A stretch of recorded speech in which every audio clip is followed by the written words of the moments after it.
नमस्कार, सुस्वागतम. मी आरती गुप्ते. माझ्या चॅनेलवर तुम्हा सर्वांचं खूप खूप स्वागत. आज 4 मे.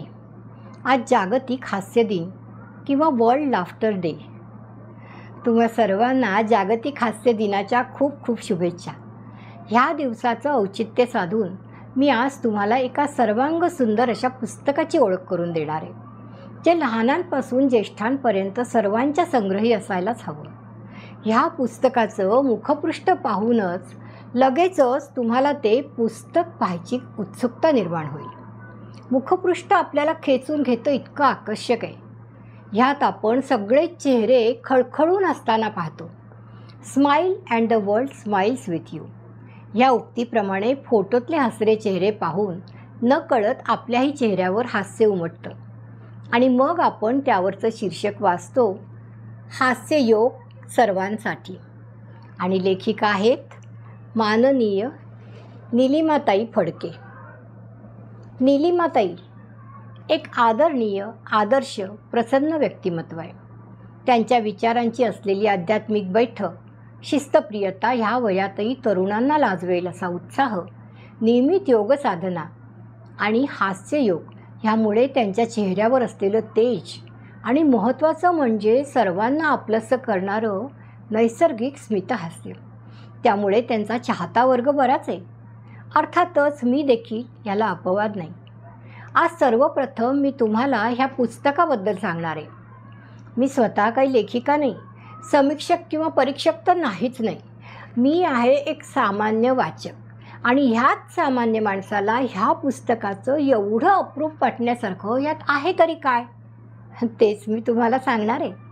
आणि माझी खात्री आहे, माझा व्हिडिओ पाहून तुम्हालाही अतिशय माफक दरातलं हे उत्तम पुस्तक खरेदी करून वाचायचा आणि संग्रही ठेवायचा मोह होईलच. ह्या पुस्तकाची अतिशय नेटकी आणि सुंदर प्रस्तावना लिहिली आहे कैलासवासी मीनाताई पुरंदरे यांनी, ज्या लोकमान्य हास्ययोग संघाच्या आधारस्तंभ होत्या आणि नीलिमाताईंचं प्रेरणास्थान देखील. त्याचप्रमाणे लोकमान्य हास्य संघाचे संस्थापक, अध्यक्ष व हास्ययोग गुरु डॉक्टर सुभाष देसाई हे देखील त्यांचं प्रेरणास्थान.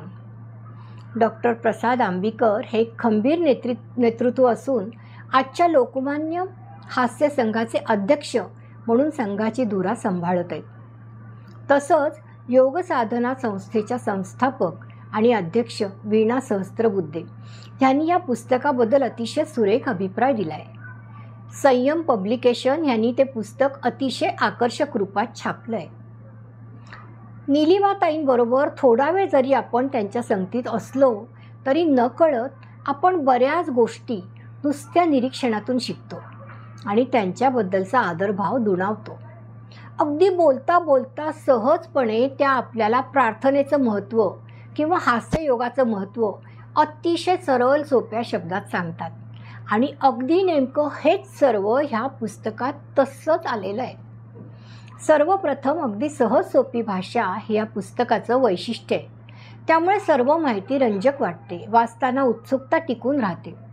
दुसरं म्हणजे त्यांची आध्यात्मिक बैठक, ईश्वरावरील असीम श्रद्धा, ह्यामुळे त्यांनी सांगितलेली प्रत्येक गोष्ट आपोआपच आपल्या मनात झिरपत जाते. पुस्तकाची सुरुवातच मुळी प्रार्थना म्हणजे काय हे सांगून गायत्री महिमा वर्णन केला आहे. तिथूनच आपण त्यांच्या अद्भुत लेखनाचा आस्वाद घेऊ लागतो. हे पुस्तक म्हणजे त्यांच्या एकूण 24 विविध लेखांचं संकलन आहे. हे सगळे लेख वेगवेगळ्या वेळेस प्रसिद्ध झालेले आहेत आणि आपल्याला एकाच पुस्तकात ते वाचायला मिळतात. प्रार्थना, गायत्री मंत्र, अगदी ओंकारसुद्धा शास्त्रशुद्ध पद्धतीने कसा करायचा, उच्चार कसे हवेत हे विस्ताराने सांगितले. शास्त्रीय संगीताचा गायक जसा रियाज करतो त्याप्रमाणे ओंकार व्हायला हवा असं नीलिमाताई म्हणतात. त्यासाठी बैठक कशी असावी हे देखील त्यांनी सांगितले. त्याचप्रमाणे सूर्यनमस्कार, योगासनं, प्राणायाम, श्वसन, दीर्घश्वसन ह्याबद्दल अतिशय उपयुक्त माहिती दिली आहे. आणि मग हास्ययोग म्हणजे काय, हास्ययोगातून दीर्घश्वसन, प्राणायाम कसा करायचा, केल्याने त्याचे चांगले परिणाम, फायदे हे सगळं आपल्याला कळतं. हास्ययोग म्हणजे नुसतं हसणं नाही, तर जाणीवपूर्वक, अभ्यासपूर्वक केलेला हा योग आहे. हास्याचे व्यायाम, त्याबद्दल माहिती आणि प्रत्येक व्यायाम प्रकारामुळे काय फायदा होतो हे देखील विशद करून सांगितले. त्यांनी सांगितलेली सप्तचक्र संतुलन आणि त्यावरील माहिती तर फारच उद्बोधक आहे. त्यांची ठिकठिकाणी या सर्व विषयांवर व्याख्याने होत असतात. तसंच नोकरी करणाऱ्या स्त्रियांसाठी हास्ययोग साधना आणि हास्योपचार ही उपचार पद्धती असे सर्वसमावेशक लेखन केलं आहे. शरीराबरोबरच मनाचंही आरोग्य चांगलं ठेवण्यासाठी हास्ययोगाची गरज आहे हे पुस्तक वाचताना आपल्या लक्षात येतं. ज्या योगे आपली जीवनाकडे पाहायची दृष्टीच बदलते. आपण आनंदी राहून बऱ्याच रोगांपासून लांब राहतो. मनाची एकाग्रता वाढते. हे सगळं सोदाहरण सांगितलं आहे. हा मार्गच मुळी हसत खेळत जीवन जगणार आहे. आपली सकारात्मकता हास्ययोगामुळे वाढते आणि मग इतर औषधांबरोबर आपण हे सातत्याने हसरं औषध घेतलं तर रोगापासून मुक्ती मिळते. निलिमाताईंनी त्यांचे अमेरिकेत आलेले हास्ययोगाचे छान अनुभव देखील सांगितले. त्या म्हणतात, आजच्या सायबर युगात जीवनाच्या मोबाईलमध्ये हास्याचे सिम कार्ड सोडलं की सुंदर दिवस कार्यान्वित होईल. पुस्तकाचा आवाका, व्याप्ती, विषय हा जरी मोठा असला तरी सोपी सरळ भाषा असल्याने छोट्याशा पुस्तकात जणू हास्याची संजीवनीच आपल्याला मिळाली आहे. सर्वांनी जरूर ह्याचा लाभ घ्यावा. स्वतःसाठी आणि भेट देण्यासही उपयुक्त आहे. धन्यवाद.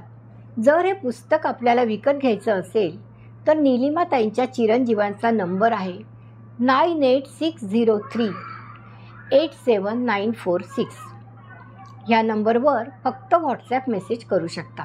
पुढची माहिती तुम्हाला मेसेजद्वारेच 2 दिवसात मिळू शकेल. व्हॉट्सॲप नंबर पुन्हा एकदा ऐका, 9860387940.